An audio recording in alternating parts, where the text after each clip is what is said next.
आज मैं जो बताने जा रहा हूं वो भगवान गौतम बुद्ध की बुद्धिमान व्यक्ति यह 7 बातें किसी को नहीं बताते। ये 7 बातें आपकी जीवन में बेहद जरूरी है। हम हर कोई बात सबको बता देते हैं और इससे क्या नुकसान होता है ये हम कभी नहीं सोचते। लेकिन जीवन बड़ा कठिन है और इस दुनिया में अच्छी से जीना है तो हर कोई बात किसी को नहीं बताना चाहिए, क्योंकि सबका जीवन में जैसा भला सोचने वाला इंसान है वैसा बुरा सोचने वाला इंसान भी है।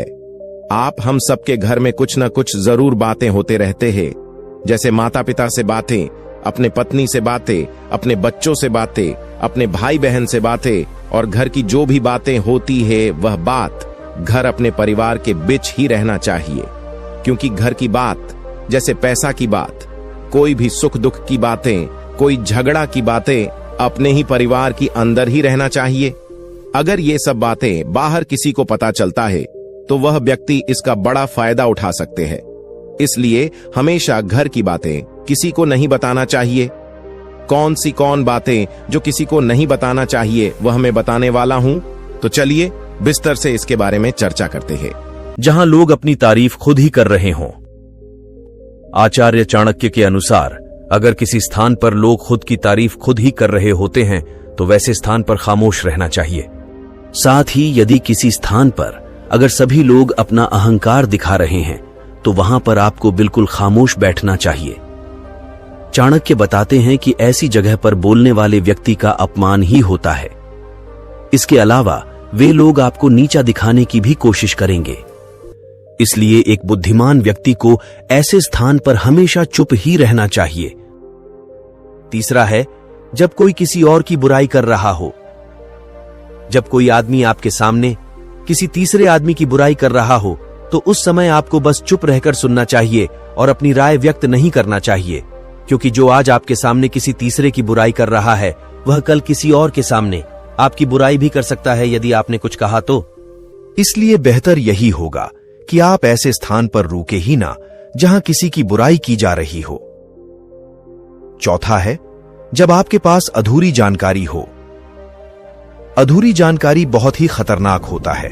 यदि आपको किसी घटना या किसी विषय पर अधूरी जानकारी है तो तब आपके लिए चुप रहना ही उत्तम है, क्योंकि अधूरा ज्ञान बड़ा ही घातक होता है। यह आपको हंसी का पात्र भी बना सकता है या किसी मुसीबत में भी डाल सकता है, या फिर आपके दिए गए अधूरे ज्ञान से दूसरे को हानि भी हो सकता है। इसलिए आपको किसी दूसरे को सलाह या ज्ञान तभी देना चाहिए जब आपको उस चीज के बारे में पूरी जानकारी हो। पांचवां है, जब सामने वाला व्यक्ति आपकी भावना ना समझ रहा हो। जब आपको यह ज्ञान हो जाए कि सामने वाला व्यक्ति न तो आपकी भावना का सम्मान कर रहा है और ना ही वह आपकी बात को समझ पा रहा है, तो ऐसी स्थिति में आपको स्वयं शांत और चुप हो जाना चाहिए, क्योंकि ऐसे लोगों को आपकी भावना या दुख से कोई मतलब नहीं होता है। ऐसे लोगों को अपना राज बताकर आपको पछताना ही पड़ेगा। हिंदी में एक कहावत है कि भैंस के सामने बीन नहीं बजानी चाहिए। इस समय आपको इस कहावत पर गौर करना चाहिए, ताकि ना तो आपकी एनर्जी वेस्ट हो और ना ही आपको बेवकूफ समझा जाए। छठा है, जब कोई इंसान अपना दुख व्यक्त कर रहा हो। यदि कोई इंसान अपने दुख या परेशानी के बारे में आपको बता रहा है तो इसका मतलब यह कि वह आप पर भरोसा करता है और आपको अपना समझ रहा है। ऐसे में तुरंत ही उसे समाधान बताने के बजाय चुप रहकर उसकी दुख या समस्या को ध्यानपूर्वक अच्छे से सुने। उसके बाद अगर आपने कभी अपने जिंदगी में वैसी परिस्थिति का सामना किया हो और आपको यह पता हो कि ऐसी परिस्थिति में क्या करना सही होगा, तभी जाकर ही आप उसको उसके परेशानी अनुसार समाधान दें। यदि आपको नहीं पता कि उस समय क्या करना चाहिए, तब आपके लिए चुप रहना ही बेहतर होगा। ऐसा इसलिए क्योंकि गलत सलाह देने से उसकी परेशानी और भी बढ़ सकती है। और सबसे जरूरी बात यह है कि आप उसके दुख या समस्या को गुप्त ही रखें, किसी और को न बताएं। सातवां है, जब कोई व्यक्ति आप पर क्रोधित हो या आपसे झगड़ा कर रहा हो। जब आपका कोई करीबी व्यक्ति आपसे झगड़ा कर रहा हो या किसी बात पर आपसे क्रोधित हो, तो तब उसके सामने आपका चुप रहना ही समझदारी भरा कदम होगा, क्योंकि जब व्यक्ति गुस्सा कर रहा होता है तब उसका अपने मन पर नियंत्रण नहीं रहता। ऐसी परिस्थिति में उनके क्रोध की अग्नि में अगर आप भी कूद पड़ेंगे या उनसे झगड़ा करने लगेंगे तो जो बात कल सुलझ सकती थी वह और भी ज्यादा बिगड़ती चली जाएगी। उस समय सब सहकर अगर आप चुप रहेंगे तो वह खुद ही मन यह सोचकर पछताने लगेंगे कि उन्होंने आपके साथ गलत किया, और वह शर्मिंदा होकर खुद ही आपके पास चलकर आएंगे और आपसे माफी मांगेंगे। क्रोधी व्यक्ति के साथ बहस करना आग में घी डालने जैसा ही होता है। इससे उसके क्रोध की आग और भड़केगी और आपको ही उसका खामियाजा भुगतना पड़ेगा। 8वां है, जब किसी मुद्दे से आपका कोई संबंध ना हो। अगर आपका किसी मुद्दे से कोई संबंध न हो तो वहां आपका चुप रहना बनता है। बिना किसी वजह अगर आप दूसरों के मुद्दों पर बोलेंगे तो यह आपके लिए अनिष्टकारी रहेगा। इसमें केवल और केवल आपका ही नुकसान होगा। आप तब तक चुप रहें जब तक आपको उस मुद्दे को लेकर कुछ पूछा ना जाए। इसके अलावा अगर आपको उस मुद्दे के बारे में कोई स्पष्ट जानकारी नहीं है तो तब भी आप चुप रहें। बेवजह दूसरों के मुद्दों पर दखल देने से आपकी भारी बेइज्जती हो सकती है। 9वां है, जब आप बिना चिल्लाए बात ना कर पाते हों। जब हम बिना शोर शराबे के अपने विचारों को संवेदनशीलता से व्यक्त करते हैं तो सामने वाला व्यक्ति हमारी बातों को सुनता है और हमारी भावनाओं को भी समझता है। लेकिन ऊंची आवाज में बात करना सामने वाले के मन में गलत असर डालता है। चिल्लाकर बात करने से सामने वाले को हमारी बातें अप्रासंगिक लगने लगती हैं और उसे लगता है कि हम अपनी बातों को जबरदस्ती मनवाने की कोशिश कर रहे हैं। यही अनचाहे नतीजों का कारण बनता है। इसीलिए हमें कभी चिल्लाकर या ऊंची आवाज में बात नहीं करनी चाहिए। अगर आप बिना चिल्लाए कोई बात नहीं कह सकते तो वहां चुप रहने में ही आपकी भलाई है। किसी पर चिल्लाने से आपके व्यवहार के बारे में पता चलता है और लोग आपसे दूर भागने लगते हैं। करना सीखो। जिंदगी बदल देने वाली 15 सफल आदतों में से 8वीं आदत है, समय की मत करना सीखो।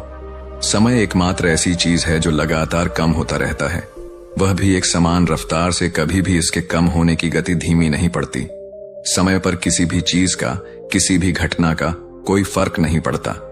समय एक ऐसी चीज है जिसको सिर्फ तुम देख सकते हो, ना ही उनके पीछे दौड़ सकते और ना ही उससे आगे जा सकते हो। आज तुम्हारी जिंदगी में जो भी चल रहा है तुम्हें उसका सामना करना ही पड़ेगा। समय के साथ चलना सीखो और आज तुम्हारे लिए जो जरूरी है उसे करते हुए आगे बढ़ते जाओ, क्योंकि समय के बहाव में अगर तुम एक बार पीछे छूट गए फिर चाहे कितनी ही दौड़ लगा लो, वह पहले वाली बात तो कभी नहीं हो पाएगी। जो सो रहा है वह निश्चित रूप से कुछ ना कुछ खो हो रहा है, और जो जाग रहा है लगातार भाग रहा है। हम जैसे ही हम पैदा होते हैं उसी क्षण से हमारे समय की उल्टी गिनती शुरू हो जाती है। इसलिए समय को बर्बाद मत करो, उसकी कीमत को समझो, खुद को जानने में लगाओ। नंबर 9, फालतू की झंझट को नजरअंदाज करना सीखो। 15 सफल आदतों की सूची में 9वीं आदत है, फालतू की झंझट को नजरअंदाज करना सीखो। हमारे पास समय कम है और एक निश्चित मात्रा में ऊर्जा है। अगर हम इसे हर तरह की छोटी छोटी बातों और बेमतलब के कामों में लगाते रहेंगे तो हमारी ऊर्जा बैठी रहेगी। हम कभी भी इसे अपने लक्ष्य की ओर एकत्रित नहीं कर पाएंगे और लक्ष्य को हासिल करने से चूक जाएंगे।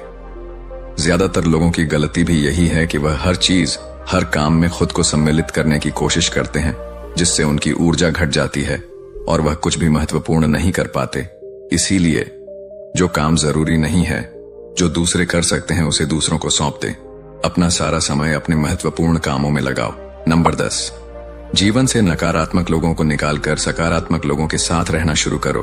एक नकारात्मक व्यक्ति हमारी ऊर्जा को चूस कर हमारी सोच को भी नकारात्मक बना देता है। इसीलिए ऐसे लोगों से दूर रहने का प्रयास करो। असल में कोई भी व्यक्ति अपने आसपास के 5 लोगों का औसत होता है, यानी हमारे आसपास के वह 5 लोग, इसके साथ हमारा सबसे ज्यादा समय बीतता है। कहीं ना कहीं हम भी उनकी तरह बन जाते हैं, उनकी आदतें अपनाने लगते हैं, संगत का असर पड़ता है। अगर तुम्हारे साथ के लोगों को हर चीज में कमी दिखती है तो तुरंत उनका साथ छोड़ दो, क्योंकि ऐसे लोग हैं जिन्हें गर्मी में सर्दी और सर्दी में बरसात पसंद आती है। ऐसे लोग कहीं भी खुश नहीं रह पाते हैं। नंबर 11, हम जो भी पाना चाहते हैं उसे लिखो। तुम्हारी कोई भी योजना है तो उससे भी अच्छे से लिखो। ऐसा करने से वह हमारे दिमाग में पक्की हो जाती है। इसके साथ ही उन सारी चीजों के बारे में भी लिखो जिन्हें तुम पाना चाहते हो। ऐसी आदतों के बारे में भी लिखो जिन्हें तुम अपनाना चाहते हो। आप ऐसी चीज भी लिख सकते हैं जिसे आप नहीं करना चाहते। हमारा दिमाग स्वतंत्र होकर नए विचारों के बारे में सोच सकता है। नंबर 12, स्वस्थ रहो और स्वस्थ जीवन शैली अपनाओ। कम खाओ और ज्यादा बचाओ। रोज सुबह का प्राणायाम, व्यायाम और ध्यान न केवल तुम्हें स्वस्थ रखेगा बल्कि तुम्हें सुंदर भी बनाएगा और तुम्हारे आत्मविश्वास को बढ़ाएगा। एक स्वस्थ मन, स्वस्थ शरीर के साथ अपनी जिंदगी में ज्यादा तेजी से तरक्की कर पाओगे और अपनी मंजिल को हासिल कर पाओगे। पहला, सुख निरोगी काया, और इसका पता हमें तब चलता है जब हम गंभीर रूप से बीमार होते हैं। नंबर 13, हमेशा खुश रहो और मुस्कुराते रहो। हमेशा खुश रहो, मुस्कुराते रहो। रोने वाले इंसान से कोई भी मित्रता नहीं करना चाहता और ना ही उसके साथ समय बिताना चाहता, क्योंकि हर व्यक्ति के जीवन में अपने दुख तकलीफ में है। फिर कोई क्यों बेवजह के दुख और तकलीफ अपने जीवन बढ़ाना चाहेगा। इसीलिए मुस्कुराते रहो। मुस्कुराते रहोगे तो दूसरों को तुम्हें एक उम्मीद की किरण देखेगी।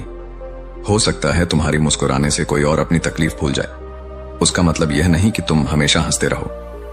मुस्कुराने का मतलब है कि तुम खुश रहो और ये सोचो कि तुम बहुत किस्मत वाले हो। तुम्हारे जीवन में कोई कमी नहीं है। अगर कोई कमी है तो तुम उसे पूरा कर सकते हो। नंबर 14, अपनी कमाई से कम खर्च करो। हमेशा अपनी कमाई से कम खर्च करो और मुसीबत के लिए बचा कर रखो। अधिकतर लोग दिखावे के चक्कर में अपनी कमाई से ज्यादा खर्च कर देते हैं और फिर जिंदगी भर रोते हैं। इसलिए सही तरीके से अपनी आमदनी बढ़ाने की कोशिश करो। आमदनी से कम खर्च करो और भविष्य के लिए कुछ बचा कर रखो। नंबर